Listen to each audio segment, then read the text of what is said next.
Chapitre 50. Causerie d'un frère avec sa sœur.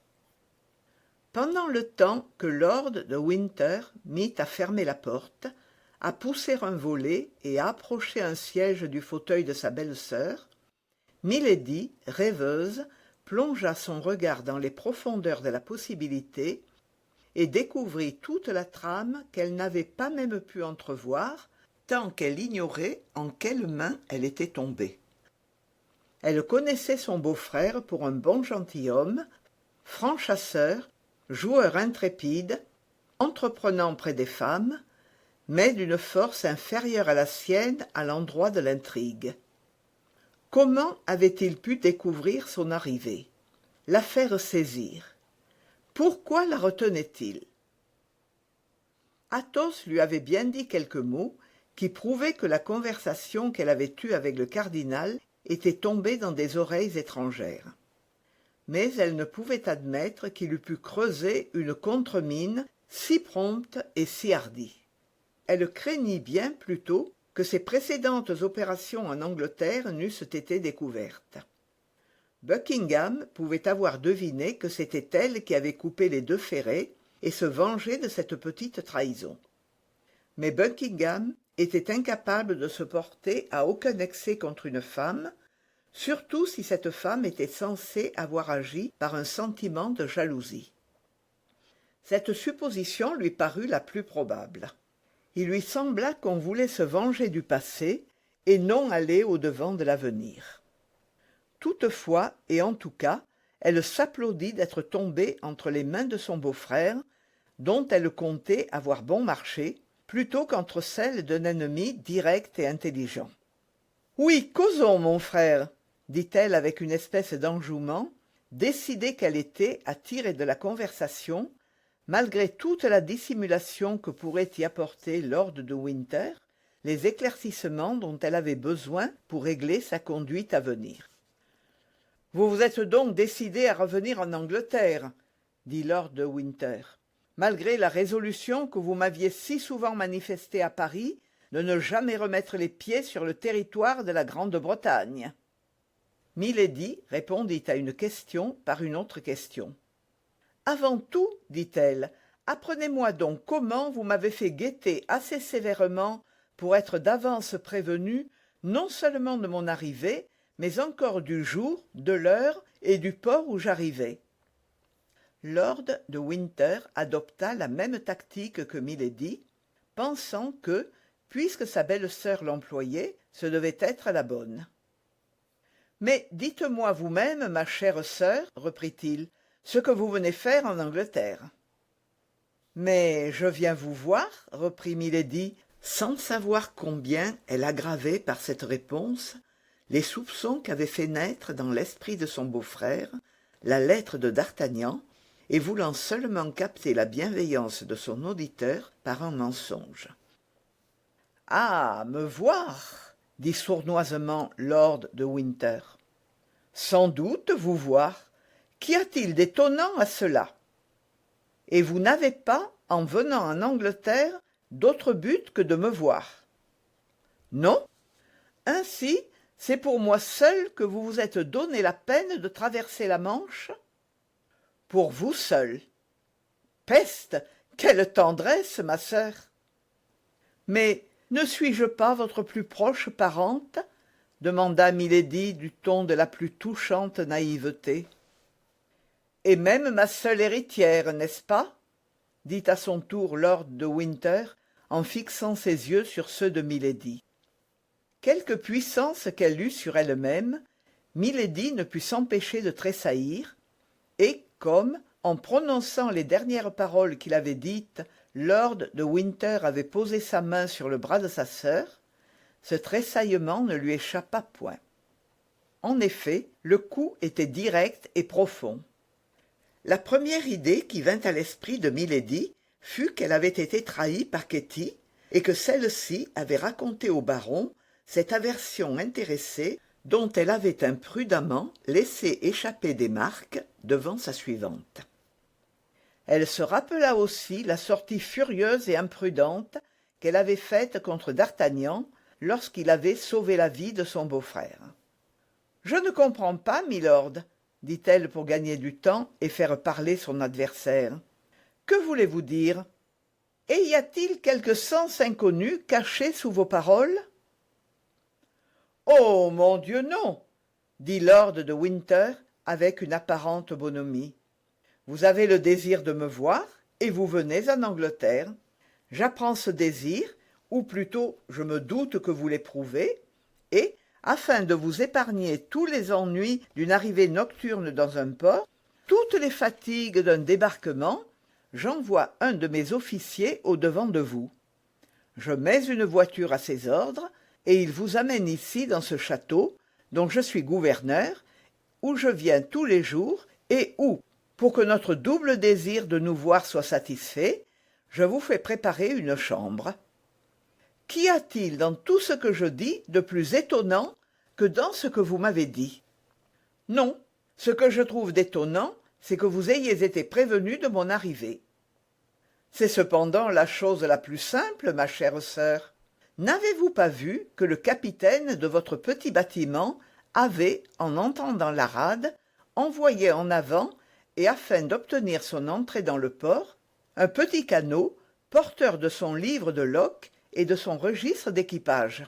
Je suis commandant du port, on m'a apporté ce livre, j'y ai reconnu votre nom. Mon cœur m'a dit ce que vient de me confier votre bouche, c'est-à-dire dans quel but vous vous exposiez au danger d'une mer si périlleuse, ou tout au moins si fatigante en ce moment, et j'ai envoyé mon cutter au-devant de vous. Vous savez le reste. Milady comprit que lord de Winter mentait, et n'en fut que plus effrayée. « Mon frère, continua-t-elle, n'est-ce pas milord Buckingham que je vis sur la jetée, le soir, en arrivant ?»« Lui-même. »« Ah, je comprends que sa vue vous ait frappé, » reprit lord de Winter. « Vous venez d'un pays où l'on doit beaucoup s'occuper de lui, et je sais que ses armements contre la France préoccupent fort votre ami le cardinal. »« Mon ami le cardinal !» s'écria Milady, voyant que, sur ce point comme sur l'autre, lord de Winter paraissait instruit de tout. « N'est-il donc point votre ami ?» reprit négligemment le baron.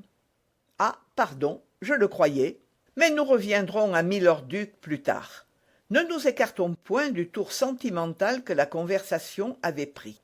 Vous veniez, disiez-vous, pour me voir. »« Oui. »« Eh bien, je vous ai répondu que vous seriez servi à souhait et que nous nous verrions tous les jours. »« Dois-je donc demeurer éternellement ici ?» demanda Milady avec un certain effroi. « Vous trouveriez-vous mal logée, ma sœur? Demandez ce qui vous manque, et je m'empresserai de vous le faire donner. »« Mais je n'ai ni mes femmes, ni mes gens. »« Vous aurez tout cela, madame. Dites-moi sur quel pied votre premier mari avait monté votre maison. Quoique je ne sois que votre beau-frère, je vous la monterai sur un pied pareil. »« Mon premier mari ?» s'écria Milady en regardant lord de Winter avec des yeux effarés. « Oui, votre mari français. Je ne parle pas de mon frère.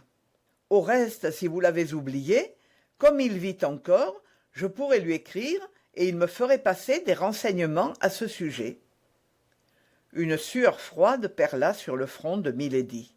« Vous raillez, dit-elle d'une voix sourde. « En ai-je l'air ?» demanda le baron en se relevant et en faisant un pas en arrière. « Ou plutôt, vous m'insultez, continua-t-elle en pressant de ses mains crispées les deux bras du fauteuil et en se soulevant sur ses poignets. « Vous insultez, moi ?» dit lord de Winter avec mépris. « En vérité, madame, croyez-vous que ce soit possible ?»« En vérité, monsieur, dit Milady, vous êtes ou ivre ou insensé. Sortez, et envoyez-moi une femme. »« Des femmes sont bien indiscrètes, ma sœur. Ne pourrais-je pas vous servir de suivante? De cette façon, tous nos secrets resteraient en famille. »« Insolent !» s'écria Milady, et, comme mue par un ressort, elle bondit sur le baron, qui l'attendait avec impassibilité, mais une main cependant sur la garde de son épée. Eh eh, dit-il, je sais que vous avez l'habitude d'assassiner les gens, mais je me défendrai, moi, je vous en préviens, fût-ce contre vous. Oh, vous avez raison, dit milady, et vous me faites l'effet d'être assez lâche pour porter la main sur une femme. Peut-être que oui. D'ailleurs, j'aurai mon excuse.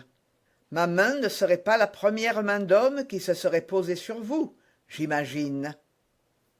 Et le baron indiqua d'un geste lent et accusateur l'épaule gauche de milady qu'il toucha presque du doigt. Milady poussa un rugissement sourd et se recula jusque dans l'angle de la chambre comme une panthère qui veut s'acculer pour s'élancer. « Oh, rugissez tant que vous voudrez !» s'écria lord de Winter, « mais n'essayez pas de mordre, car, je vous en préviens, la chose tournerait à votre préjudice. Il n'y a pas ici de procureur qui règle d'avance les successions. Il n'y a pas de chevalier errant qui vienne me chercher querelle pour la belle dame que je retiens prisonnière. Mais je tiens tout près des juges qui disposeront d'une femme assez éhontée pour venir se glisser, bigame, dans le lit de lord de Winter, mon frère aîné, et ces juges, je vous en préviens, vous enverront à un bourreau qui vous fera les 2 épaules pareilles. » Les yeux de milady lançaient de tels éclairs que, quoiqu'il fût homme et armé devant une femme désarmée, il sentit le froid de la peur se glisser jusqu'au fond de son âme. Il n'en continua pas moins, mais avec une fureur croissante. « Oui, je comprends, après avoir hérité de mon frère, il vous eût été doux d'hériter de moi. Mais sachez-le d'avance, vous pouvez me tuer ou me faire tuer, mes précautions sont prises, pas un penny de ce que je possède ne passera dans vos mains. N'êtes-vous pas déjà assez riche, vous qui possédez près d'1 million, et ne pouviez-vous vous arrêter dans votre route fatale, si vous ne faisiez le mal que pour la jouissance infinie et suprême de le faire? Oh, tenez, je vous le dis, si la mémoire de mon frère ne m'était sacrée, vous iriez pourrir dans un cachot d'État, ou rassasier à Tyburn la curiosité des matelots. Je me tairai, mais vous supportez tranquillement votre captivité. Dans 15 ou 20 jours, je pars pour La Rochelle avec l'armée. Mais la veille de mon départ, un vaisseau viendra vous prendre, que je verrai partir et qui vous conduira dans nos colonies du Sud. Et soyez tranquille, je vous adjoindrai un compagnon qui vous brûlera la cervelle à la première tentative que vous risquerez pour revenir en Angleterre ou sur le continent. » Milady écoutait avec une attention qui dilatait ses yeux enflammés. « Oui, mais à cette heure, continua lord de Winter, vous demeurerez dans ce château. Les murailles en sont épaisses, les portes en sont fortes, les barreaux en sont solides. D'ailleurs, votre fenêtre donne à pic sur la mer. Les hommes de mon équipage, qui me sont dévoués à la vie et à la mort, montent la garde autour de cet appartement et surveillent tous les passages qui conduisent à la cour. Puis, arrivé à la cour, il vous resterait encore 3 grilles à traverser. La consigne est précise. Un pas, un geste, un mot qui simule une évasion, et l'on fait feu sur vous. Si l'on vous tue, la justice anglaise m'aura, je l'espère, quelque obligation de lui avoir épargné de la besogne. Ah, vos traits reprennent leur calme, votre visage retrouve son assurance. 15 jours, 20 jours, dites-vous? Bah, d'ici là, j'ai l'esprit inventif, il me viendra quelque idée. J'ai l'esprit infernal, et je trouverai quelque victime. D'ici à 15 jours, vous dites-vous, je serai hors d'ici. Ha ha! Essayez! Milady, se voyant deviner, s'enfonça les ongles dans la chair pour dompter tout mouvement qui eût pu donner à sa physionomie une signification quelconque autre que celle de l'angoisse. Lord de Winter continua. L'officier qui commande seul ici en mon absence, vous l'avez vu, donc vous le connaissez déjà, sait, comme vous voyez, observer une consigne, car vous n'êtes pas, je vous connais, venu de Portsmouth ici, sans avoir essayé de le faire parler. Qu'en dites-vous? Une statue de marbre eût-elle été plus impassible et plus muette? Vous avez déjà essayé le pouvoir de vos séductions sur bien des hommes, et malheureusement vous avez toujours réussi. Mais essayez sur celui-là, pardieu. Si vous en venez à bout, je vous déclare le démon lui-même. Il alla vers la porte et l'ouvrit brusquement. « Qu'on appelle monsieur Felton, dit-il. Attendez encore un instant, et je vais vous recommander à lui. » Il se fit entre ces deux personnages un silence étrange, pendant lequel on entendit le bruit d'un pas lent et régulier qui se rapprochait. Bientôt, dans l'ombre du corridor, on vit se dessiner une forme humaine, et le jeune lieutenant, avec lequel nous avons déjà fait connaissance, s'arrêta sur le seuil, attendant les ordres du baron. « Entrez, mon cher John, dit lord de Winter, entrez et fermez la porte. » Le jeune officier entra. « Maintenant, dit le baron, regardez cette femme. Elle est jeune, elle est belle, elle a toutes les séductions de la terre. Eh bien, c'est un monstre qui, à 25 ans, s'est rendu coupable d'autant de crimes que vous pouvez en lire en un an dans les archives de nos tribunaux. Sa voix prévient en sa faveur. Sa beauté sert d'appât aux victimes. Son corps même paye ce qu'elle a promis, c'est une justice à lui rendre. Elle essaiera de vous séduire, peut-être même essaiera-t-elle de vous tuer. Je vous ai tiré de la misère, Felton. Je vous ai fait nommer lieutenant, je vous ai sauvé la vie une fois, vous savez à quelle occasion. Je suis pour vous non seulement un protecteur, mais un ami. Non seulement un bienfaiteur, mais un père. Cette femme est revenue en Angleterre afin de conspirer contre ma vie. Je tiens ce serpent entre mes mains. Eh bien, je vous fais appeler et je vous dis, ami Felton, John, mon enfant, garde-moi et surtout garde-toi de cette femme. Jure sur ton salut de la conserver pour le châtiment qu'elle a mérité. John Felton, je me fie à ta parole. John Felton, je crois à ta loyauté. Milord, dit le jeune officier, en chargeant son regard pur de toute la haine qu'il put trouver dans son cœur, Milord, je vous jure qu'il sera fait comme vous désirez. Milady reçut ce regard en victime résignée. Il était impossible de voir une expression plus soumise et plus douce que celle qui régnait alors sur son beau visage.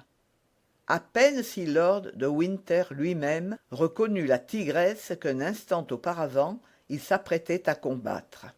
« Elle ne sortira jamais de cette chambre, entendez-vous, John ?» continua le baron. « Elle ne correspondra avec personne.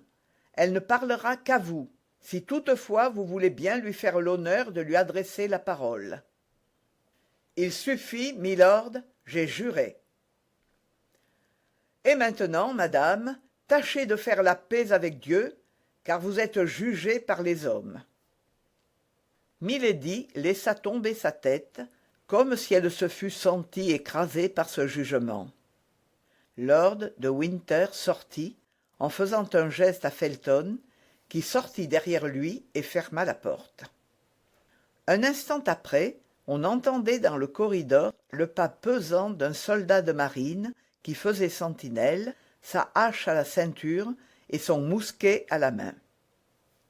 Milady demeura pendant quelques minutes dans la même position, car elle songea qu'on l'examinait peut-être par la serrure. Puis, lentement, elle releva sa tête, qui avait repris une expression formidable de menace et de défi, courut écouter à la porte, regarda par la fenêtre, et revenant s'enterrer dans un vaste fauteuil, elle songea.